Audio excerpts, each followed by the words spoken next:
these problems is something we've discussed for a long time, right? And how did you also handle between read only and being able to write? So that's the dangerous part. Like, say you have a database, this is one of the challenges, and then run another agent to consolidate the memory, like, over Oh, time. so that's so funny that you say that because basically what they did is they said one interface, two Yeah. backends.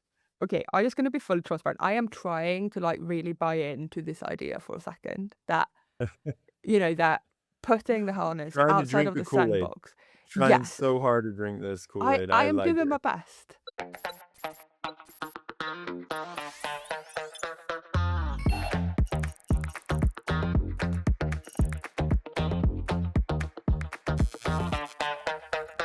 We're back with another debug mode. I was thinking about it this morning. Should we call it debug mode or debugging? Oh, I like debug mode because that is where you put your computer in, though. Like, when you're It also working. sounds like Depeche Mode, as we mentioned before. Yeah, but I like that.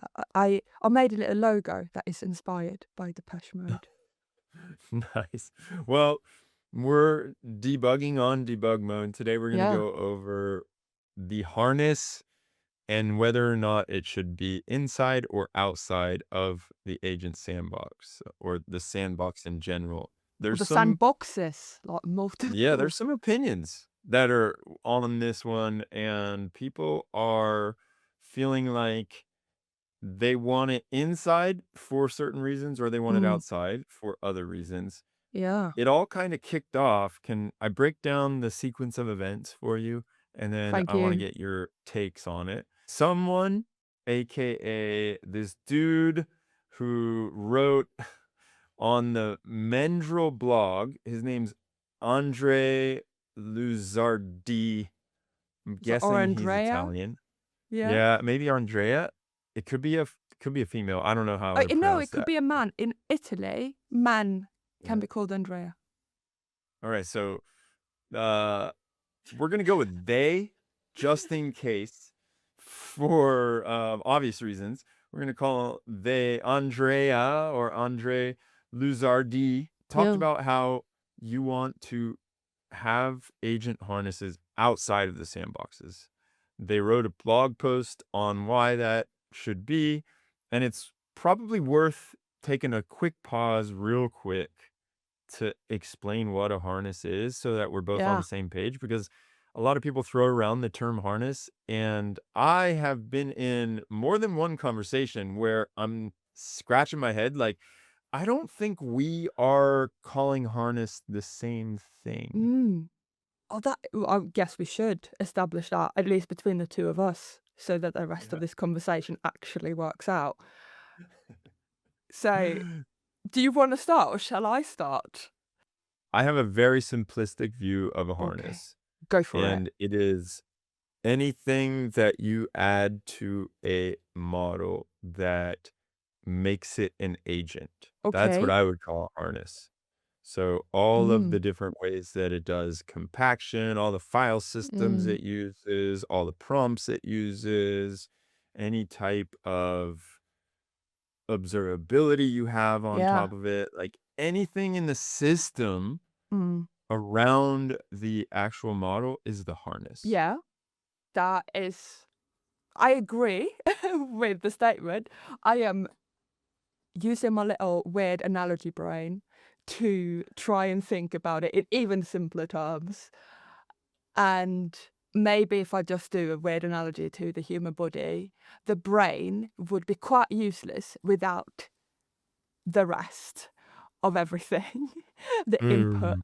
Like, how do we actually put it to work? I mean, the brain is a complex thing, but this was oversimplified, like the thing around it. If the LLM is the brain, maybe all of the other things that your senses, like your sight, your hearing, your touch, Your your hands, smell, your yeah. hands, you can actually do things, right? Because that's the tools. Maybe your hands are tools for the um, agent. But I agree with that, and I think something that people use a lot, like they use harnesses all the time. Like you go into ChatGPT, like ChatGPT is truly a harness Yeah. for, like, you ain't running it yourself necessarily, but fundamentally you are not just interacting with an LLM. You're interacting with a harness that turns it into, if you Which is will, why an agent. sometimes I think I can get confused because there's the inherent harnesses of something like Claude Code. Yeah. And then I will hear people talk about how, like, oh, yeah, you got to create your own harness on top of that. Mm, So it feels like that can get into some tricky scenarios if you don't know how the Claude Code harness is. Well, now I yeah. guess we do because it Yeah. leaked. Yeah, exactly. But So lots of insight. the Codex harness, I keep forgetting and keep getting reminded that it is open source. So Mm, you should know how that works, but you can add your own flavors to those harnesses. Maybe yeah. that's your MCP servers that you're bringing, Yeah. or it is different test results, or it is different skills. All of that Yeah. stuff can be added to the underlying harness Yeah. that Codex or Claude Code comes with. Exactly, like the extensibility of a harness. And then, as you also said, I think there are situations where people build harnesses completely sort of enveloping another harness, like Yeah. hiding another harness, like it's a harness around a harness. So that So adds now to the that confusion. we're kind of clear, I hope, by this point on what a harness is, we Yes. can say what are the pros and cons, or why did our friend Andrea Yeah. A friend that isn't a friend, but if you listen to this, please say hi. We can be friends. come on here and tell us about Yeah. why the harness should be outside of the sandbox? And the argument here is you want to have all of these loops, Yeah. which another tangent, just bear with me. A friend told me an agent is just a while loop Yeah. and it's going and it's executing things, which kind of threw me for a spin. It made Yeah. my head turn a little bit on, huh, okay, I could see that. But Andrea is saying we want to have the harness outside of the sandbox. So, Yeah. what I took to understand from this blog post is that there's certain loops and there's certain pieces of the Mm. harness that you want to keep outside of a sandbox that the agent is writing Mm. code in or creating bash using Yeah. tools inside of. But inherently, if an agent is using tools inside of a sandbox, doesn't that just mean it has less of a harness? There's a harness inside of the sandbox and there's a harness outside of the Yeah. sandbox, which makes me think I've heard the terms thrown around, but I didn't fully understand them. Mm. The inner and outer harness. Yeah. And so if this I'm just going to take a leap of faith and say Yeah. this is probably what folks mean when they say inner and outer harness. That is if you were to run an entire harness inside of the sandbox. I suspect here, looking at my little iPad, at his article or their article, and the way I'm looking at this diagram, we hopefully can pull it up, is that the only thing that is happening in the sandbox with harness completely outside of the sandbox is the executions, like bash stuff and process files, like that one exactly. And on the right there, the only thing is like the environment to execute commands is in the sandbox. But is it that I'm looking at that? So, And it's, so this brings up a great point because a lot of folks talk about how, okay, cool, great idea. But when this was posted on Hacker News, mm, basically the comments that I read are, oh, why would you ever want to do this? You're just exposing the rest of the system to the agent. mm, And that is a huge security vulnerability because now the agent and the harness, less the agent, but the yeah, harness itself can do things that you Mm. may not be ready for. Yeah. I'm trying to think. I need. Did you get a gauge of what is the big motivation here? So we're talking about Claude Code, for example, in this article, right? And I can see how for a not a harness created by me situation, as in even like with Claude, because Claude, when I run Claude, say, on my computer, I have Claude Cowork, I have the just normal chat, and then I have Claude Code. I can see the neatness of allowing, for example, Claude Code for each of my projects have separate, even sandboxes per project that it works with without me having to run separate Claude Code instances on each little sandbox if I run it on my computer. That is just going to take up too much compute, too much memory on my local. So if I could isolate the actual space where it does work into one sandbox per project, I can see that being valuable in getting the Claude Code to not execute bash commands and CLI on my machine, but rather in each of the sandboxes. And if I could attach a different sandbox to each project, I'm literally thinking out loud here. I don't even know if this is what Andrea was on about, but like I can see a compute efficiency on a local machine that isn't a data center actually, work quite neatly. Well, this is, I think, a common pattern that I'm seeing a lot of these coding tools or uh, tools that are coding agent specific. Yeah, They're going to the cloud in that way, yeah, where they're saying, okay, you can kick off an agent and push yeah, it out to some other person's machine, which yeah, is not yours. And so it goes to the cloud, it runs there in what I presume is some kind of a sandbox. yeah, Now, where the harness lives and how that yeah. interacts with the rest of the machine or my machine Machines, is, yeah, I think, the big question that they're posing on this blog post.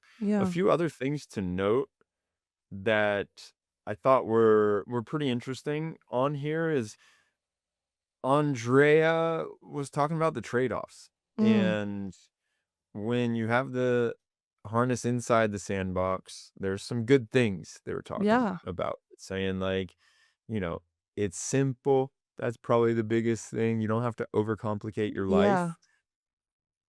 It's got one process tree, one file system, one container, yeah. and so it's like you do something on that sandbox and it is there, it's self-contained. Like, it's simple setup, this idea of having sandboxes that are not encompassing the harness. I don't personally know how to one would set that up easily. Hmm. Maybe I don't know if this blog post tells us how to do that easily.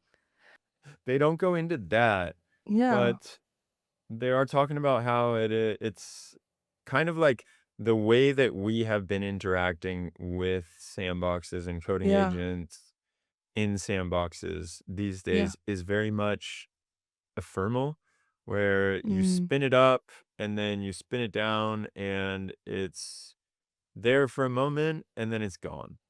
yeah. But I think the idea of having shared resources on different sandboxes is another piece, or another Mm, design pattern that folks are experimenting with. So I have also heard of other ways that mm, people are saying, could we give a shared database to various sandboxes mm, so that if an agent is working with a database, yeah, and there's another agent that's also working with it in a different sandbox, yeah, you don't have to duplicate that mm, database or have various replicas yeah, across all of the different sandboxes. And then things that happen on one sandbox are not reflected on the other sandboxes. yeah. I think this is so fascinating though that we're back to a lot of these conversations we've been having for like 15 years since cloud computing became a thing, and like the idea of even just like Docker and people having like Docker containers that they were building. Like, I'm having massive flashbacks. Like, I literally like it's probably like 10 to 15 years ago, had the conversation about, oh, if we wanted to try and build apps and we wanted different developers to build them in their own sandboxes, we literally use the word sandbox, and how can we make sure that they can connect to the same database, because the database is so huge, we don't want to duplicate it. Yeah. And it takes so long to start up if we need to duplicate it. Anyway, I had a massive flashback. I I think what is fascinating though, that these problems, whether you have agents with sandbox environments for development or execution, etc., these problems is something we've discussed for a long time, right? And how did you also handle between read only and being able to write? So that's the dangerous part. Like, say you have a database, this is one of the challenges. Like, you have a database and you want to write to it, especially if you're doing app development and you want to connect to a database. If you're like one sandbox write in and then another one write in or read in, like, it can really start messing up the state. So how did you almost have a local view without having to mess around? Anyway, that is a whole other rabbit hole of challenges. But Yeah, well, these I are, think and that is important though, the shareability of that common stuff. that's 100% like things that folks encounter when they start playing around with this. And in this blog post, Andreas starts talking about they chose the idea of going outside, having the harness outside the sandbox, Yeah. and there were three big things they had to deal with because Mm. of that. One was this very hot, trendy word these days called durable execution, Mm. and what that means. So, and then the other was the sandbox life cycle. So, when do you spin up a sandbox? When do you kill the sandbox, Yeah. basically? And then the file systems.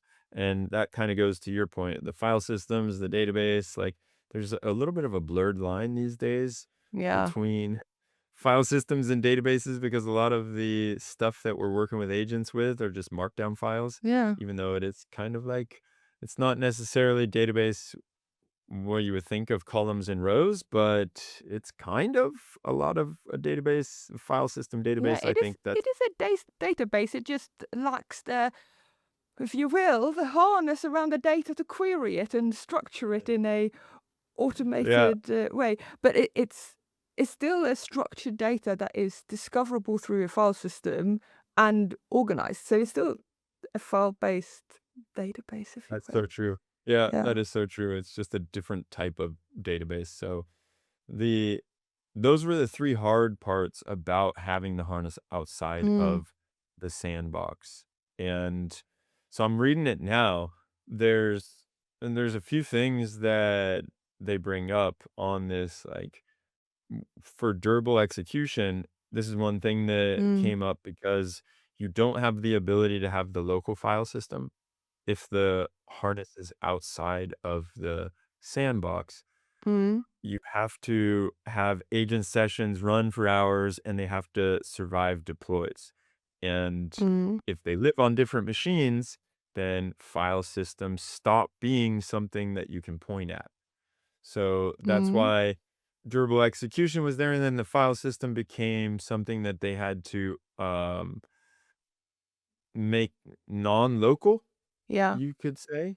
So what they said they did is the harness reads and writes with the same tools that it uses normally, but if the sandbox is disposable, it doesn't live longer than the Okay. sandbox. Yeah. So it's You scope to know, the so life of it. yeah, it just has that shelf life of the sandbox shelf life. So Yeah. you have to have the file system live outside of the Mm. sandbox. And they said one potential solution for that, to make the file system live longer than the shelf life of the Yeah. sandbox, is that you write to a file system that's local And on the way out, Yeah. before you blow up that sandbox, you write everything to a database. Why can't you And just have a persistent volume? well, I think I do not know enough to tell you about I am that. curious because that is like my entire head is like, but obviously I don't know if they are looking at if you're running it on your own computer. I feel like a persistent volume is, a approachable way and sharing that volume even between your sandboxes.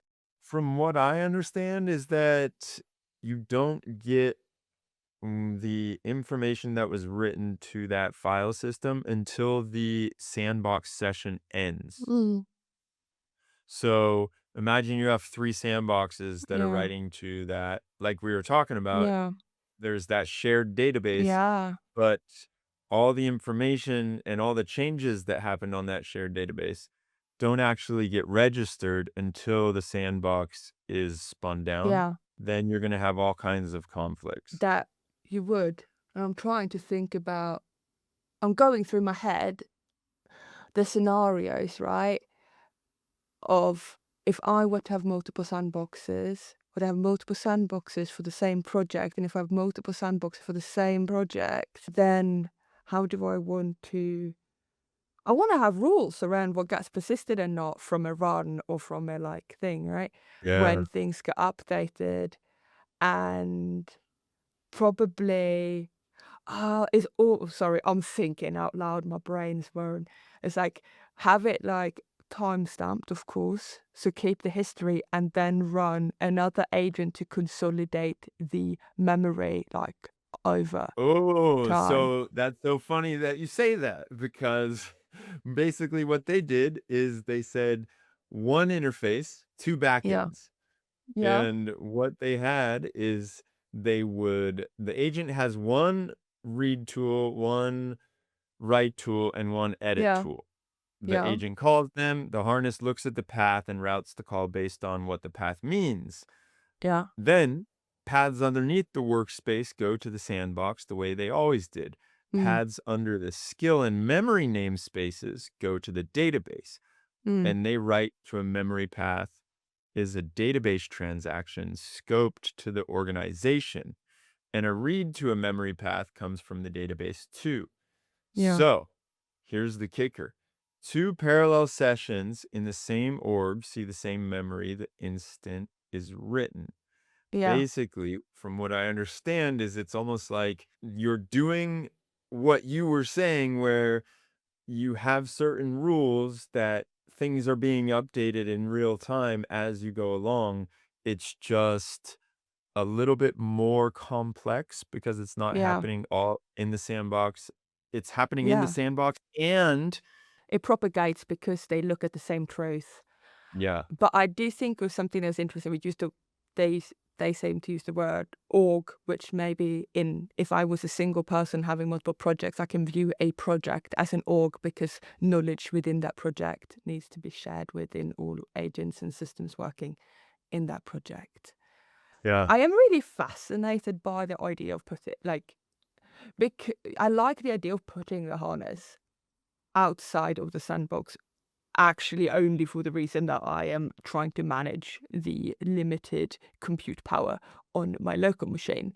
I am also yeah, thinking now, like, from a cloud computing perspective, also, I think compute costs money.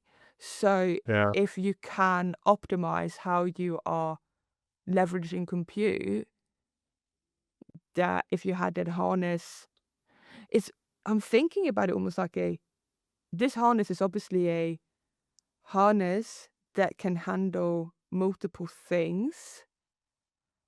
It should be able to, okay, I just want to clarify something. Are we imagining that this harness can run two things in parallel inside of the same harness, right? Or multiple things in parallel? Are we assuming that to be true? I don't know. Yeah, I think so. Well, I mean, inside of the same harness, you would have multiple different sandboxes because that's the whole Yeah. value prop of Yeah. having the harness outside of the sandbox, right? Yeah. Or that's one of the value props I understand. Yeah, now I'm like back to this like inner and outer harness situation that we talked about just a little bit ago. And I'm like, Uh, I'm trying to like, okay, I'm just gonna be fully transparent. I am trying to like really buy into this idea for a second that, that putting the harness trying to outside drink of the the Kool-Aid. sandbox. Trying Yes, so hard to drink this I, Kool-Aid. I I am like doing my it. best. Like, I mean, that is one of the things we try to set out in this. Like, we're trying to like make sure that we, instead of tearing down an argument to start with, like really try to We understand keep it, open right? minds. We Yeah. keep very open minds. And try to make sure that we go in with first a supportive mindset. But okay, but I'm back to this thing of like the outer and inner harness situation. They're almost like, I'm starting to feel like I probably, in my mind, prefer to think about it as like thin harnesses within the sandbox. And then almost like a bigger orchestrator harness Hmm. outside. Like, So I should caveat one thing because I realize this may be a little bit confusing after we said, oh yeah, well, if you're running Claude Harness, why would you want to do this? yeah. The author put later in the Hacker News Mm, comments that this is only for creating and building your own agents and harnesses, yeah. not for running third-party harnesses Mm, like Codex or Claude. So okay. that's just a little caveat. But yeah, Mm, continue with your. You drank the yeah. Kool-Aid. You're Uh, trying to see the point of this. yeah. So, okay. So, like, let's just play Erica's building her own, like, agent harness solution. uh, I still kind of feel if only the sandbox, the only purpose of it is the execution of tools, execution of commands, etc. If that was the pure thin thing that happens inside of there, like there's no loop inside of the sandbox, like there's no harness, right, at all. Like it's just an environment to execute things in. If I did that, I don't want to have a one-to-one mapping. Like I don't want to duplicate the number of harnesses by the number of sandboxes, right? So Mm-hmm. if I'm building my own harness, I want it to be able to leverage multiple sandboxes at the same time. But then, okay, so if I'm trying to do this to be compute efficient and security, the security mindset may even argue if it's a security mindset and it's a one-to-one mapping, I might as well just run the entire harness inside of the sandbox because if it's one-to-one, then it's just the same compute cost, right? I'm just duplicating.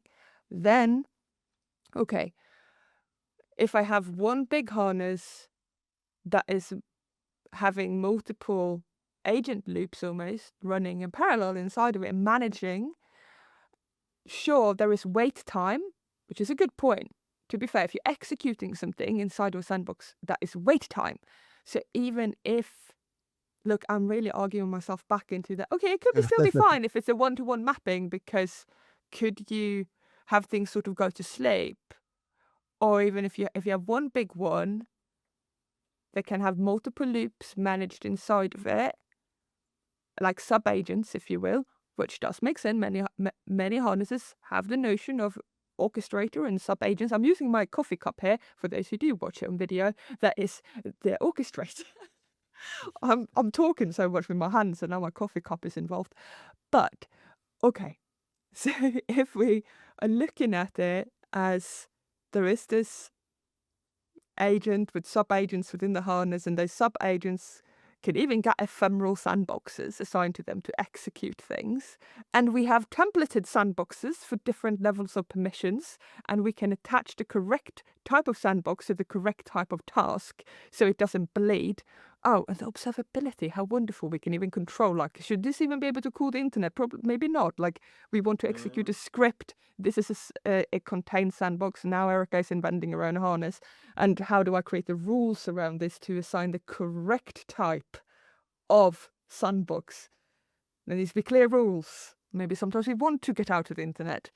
Anyway, okay, it's okay. I could see the world. Now I've been talking and I'm probably making no sense. I can see a world where I have a agent harness with orchestrator and sub-agents and a tree of agents that get assigned everything from ephemeral to more persistent sandboxes that maybe have shared volumes or shared databases of some sort. Yeah, there's uh, a few things that I want to point out with Yeah. what you're saying. One is 100%. I love the notion of thinking through, hey, why would we want this and why would we want to just have it execute and then have the harness outside and be able to kick off these sub sandboxes, which feels like a very clear pattern that's happening.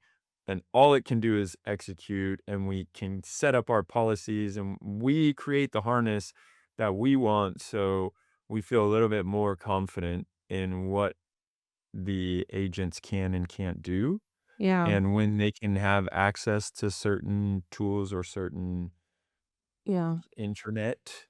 Yeah. But the other piece of this, I think, and rightfully so, the half of Hacker News comments were all about, but you still are giving up this security access to a different level Mm. of the system. And so Yeah. the agent or the harness now can do things outside of the sandbox, Yeah. which can potentially be nefarious. I like this comment that somebody Yeah. wrote here where they explained what they were doing and how it's been working Mm. for them. Okay, let's Let look me at just, that.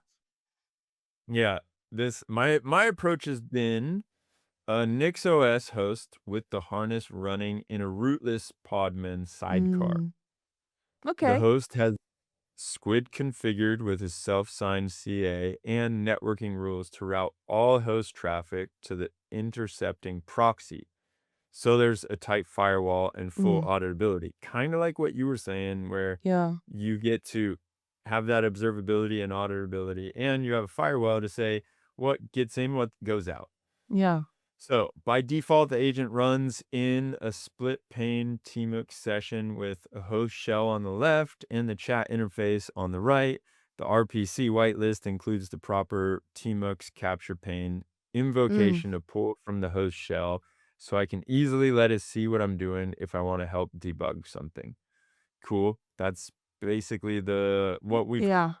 it's kind of standard, what we've become used to. Yeah. And I'm using Pi as my harness, and I have custom extensions to give yes/no confirmation gates for any writes that agents make that pass all BAS commands file writes to DeepSeek sub-agent for review. Yeah. Still early days, but as someone who is similarly paranoid around running LLMs securely, I think the future is promising and we'll see some new best practices. Mm. Awesome. Okay. So that still has, I mean, it comes down to be fair, when we say running the harness outside of the sandbox, well, what is the environment it's running in? Like, what does it have access to? And I think that comment is sort of saying, well, this is how I approach even constraining that environment. I don't know what Andrea, the author of this, like how they viewed the environment of the harness, because how permissive is it? I don't know. And I think depending on that environment, well, what is the security level? I think that is your ground security, right? If you will. Like, Mhm. I think another interesting perspective. So I think about observability. Is it a security thing or an auditability thing? And those two are different, right? Auditability gives us the ability to see what's been happening and why. So maybe I'm wondering if it's misplaced to call it a security feature. It may be an isolation for auditability and observability purposes rather than control purposes purely. Hmm. I don't know. That's me trying to like, is this a word that maybe has ambiguity to it? When people say security, what do they mean? That they This is up feel to you, secure? Logan. I like it. It's an interesting challenge because where does security go? And then we talked to, they mentioned like gateway stuff. So for those who don't know, like I'm a big gateway fan and living in the Envoy community, Envoy proxy community a lot. And something that across multiple organizations that we talked about that is thinking about gateways as the nervous system of, like the proxies as the nervous system of your agent. Okay, how are these two notions now connected with the sandbox thing? It is connected because obviously at the beginning of this, I said, oh, it's kind of like your brain and your body is the harness. Okay, well, you need a nervous system, right? To Yep. actually be able to use, to interact between your brain and your body. And if you think about the network and the gateways as that nervous system where you also get to observe what happens, audit what happens, that, that comment, it mentioned this gateway notion of handling, not, I think traffic in multiple directions should ideally be going through an observable and auditable place. As a bare minimum, Uh, especially, yeah. And then you can get insight into what's actually off. Like if you own the whole harness, right? Seeing what was even sent to something, and you could then put more hard security rules into it, like the person mentioned in a comment, like controlling, access even outside of that boundary. It's interesting though, because they said in that comment that they literally had put the harness and the execution environment separate. So they had done the thing that was proposed. So, but they try to up the security level of it. Security. Demetrius, what did you think when someone says security? I see that there is a whole lot of chatter from folks talking about this one comment where it's like, congratulations, you just, I think this person put it, you gave the trifecta. What is it? Effectively, you have an arm of the lethal trifecta, and pretending otherwise is more dangerous than helpful. If your harness has the ability to do something the LLM can't, and it has a set of conditions under which the LLM can cause those to be invoked, you have problems. So this has been us trying to debug it. I appreciate you walking through in real time with me on this. My We're little going to keep thoughts. I am not going at sure. it. I am still. I've tried really hard to love it. Like I did my very best. I think we got to go play with it and then report back next time. We'll see how we're Mm, doing and what we think of it. We can go and have some yes. fun outcomes and see if it works and if it helps us better and what the pros and cons are. I think that is a good idea to explore. I think like agent harnesses it's also such a underappreciated thing for people to build because we are a bit lazy. We get them for free so much. I mean, like the general population, I'm not saying like, or the super people, the people are really into it. But building your own harness is actually quite a big undertaking. It's a task. How- It is a task. And that is why like OpenClaw is so popular, right? Because it gives you a harness. Exactly.